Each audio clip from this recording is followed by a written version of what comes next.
Hello friends, Radhe Radhe. Happy Diwali आप सभी को। ये दीपावली की तैयारियों के बीच अचानक से मुझे कहीं जाना पड़ गया।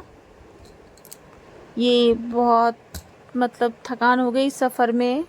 इससे मेरे ऐसे शक्ल हो रखी है, पूरा काजल बिखर गया है थकान में। और ये देख सकते हैं मेरे हस्बैंड जी ऐसे प्लेटफॉर्म पर ही सो गए, इतनी थकान हो गई दिन भर। ये देख सकते हैं आप, मैं कहाँ गई थी ये बोर्ड पे लिखा हुआ है। आप लोग कमेंट में बताइएगा कौन कौन यहाँ पे गया हुआ है। बीच में मैं किस कारण से गई थी ये मैं आपको आगे बाद में वीडियो में बताऊंगी। उसके बाद रात को हम 2 बजे वापस आए और फिर हमने दूसरे दिन ये बना लिया हमने लंच। धनतेरस के दिन हम वापस आए थे। आप देख सकते हैं दाल चावल परवल की भुंजिया सलाद। और फिर शाम को ये मैं धनतेरस की गई थी मार्केटिंग करने के लिए। ये हमारे शहर का नज़ारा है, बहुत ही खूबसूरत सजाया हुआ है ये हमारे शहर में। ये मार्केटिंग में मैं कुछ सामान, इस बार तो मैं कुछ भी सोने चांदी के सामान वगैरह नहीं ला पाई धनतेरस के। और भी बहुत सारे पहले मैं बर्तन वगैरह लाती थी, लेकिन इस बार इतनी धनतेरस दीपावली में बिजी थी मैं।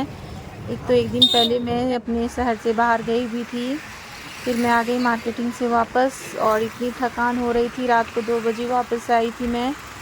हमारे घर में कलर वगैरह का काम हुआ था और ये मैं रात को आकर के फिर हमने दिन में वो खाना बनाया था। किसी को खाने का मन नहीं हो रहा था तो हलवा बनाया था। और ये फिर हमने दीपावली के दिन ये कर ली तैयारी। ये मैं बना रही हूँ अशोक के पत्तों की माला। दीपावली में अकेले इतना सारा काम हो जाता है, ब्लॉग शूटिंग करने बनाने का, एडिटिंग करने का टाइम ही नहीं मिलता। सब जगह मैंने सजावट कर दी जितना भी हो सका। फिर उसके बाद मैंने कर ली पूजा, लक्ष्मी माता की पूजा। आप देख सकते हैं इस बार टाइम ये बहुत कम था।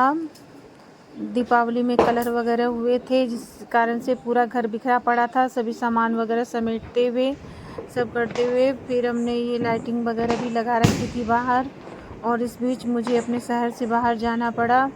फिर मैं वहाँ से वापस आई, वो थकान हो गए और बाहर बिखरा हुआ सारा सामान था अंदर करते कलर करने के बाद 7-8 दिन लग गए हमें सामान को जमाने में। दीपावली तक ही काम ख़त्म नहीं होता। वैसे भी हर एक साल दिवाली ख़त्म हो जाती, लेकिन दिवाली के काम नहीं ख़त्म होते। साफ़ सफाई घर को इस बार अच्छे से मैं डेकोरेट भी नहीं कर पाई, क्योंकि एक तो हमें दीपावली पे घर जाना है, उसकी तैयारी बीच में कहीं और मैं चली गई।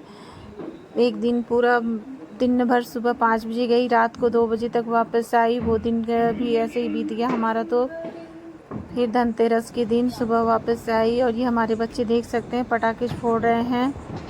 और सफ़र में और बीच में कहीं जाने से एक तो घर में काम दीपावली में ज़्यादा हो जाते हैं, उसके बाद सफ़र में जाने के बाद इतनी थकान हो जाती है, ना ही मार्केट जाने का मन करता है, ना ही कुछ तैयारी करने का मन करता है। बच्चों ने पटाखा फोड़े, मैं तो इस बार थोड़ा कम ही इंजॉय किए। फिर भी उन्हें पूजा पाठ जो ज़रूरी होता है वो मैंने कर लिया। फिर मुझे 1-2 फ़ोटो वगैरह हमने खींच ली, बनाई। और हस्बैंड जी ड्यूटी थे, उन्हें तो ड्यूटी से टाइम ही नहीं मिल रहा था। ये रात का हमारा डिनर था। उस दिन उनकी 2 बार और ड्यूटी हो गई। वो सिर्फ खाना खाने के लिए आए, फिर वापस ड्यूटी चले गए। ये देख सकते हैं हमारा रात का दीपावली के दिन का खाना है। ये मिठाई और पूड़ी सब्जी खीर और दिए हमने सब जगह जला दिया। हस्बैंड जी आए, फिर खाना खा करके वापस वो ड्यूटी चले गए। रात को 2 बजे फिर वापस आए वो। हैप्पी दिवाली आप सभी को। मेरे तो इस बार दिवाली थोड़ा अस्त व्यस्त भी थी। और ये मैंने गाय को खाना दे दिया सब सारे काम करने के बाद। 2-4 फ़ोटो मैंने फिर खिंचा लिए, रील भी बनाई। रील बनाने का भी इस बार टाइम नहीं था। फिर भी मैंने रात को 10 बजे खाना वाना खाने के बाद फिर हमने बच्चों के साथ, बच्चों को शौक़ हो रहा था, थोड़े पटाखे वगैरह जला लिए और 1-2 रील्स भी बना ली। तो bye bye friends, Radhe Radhe. आपकी दिवाली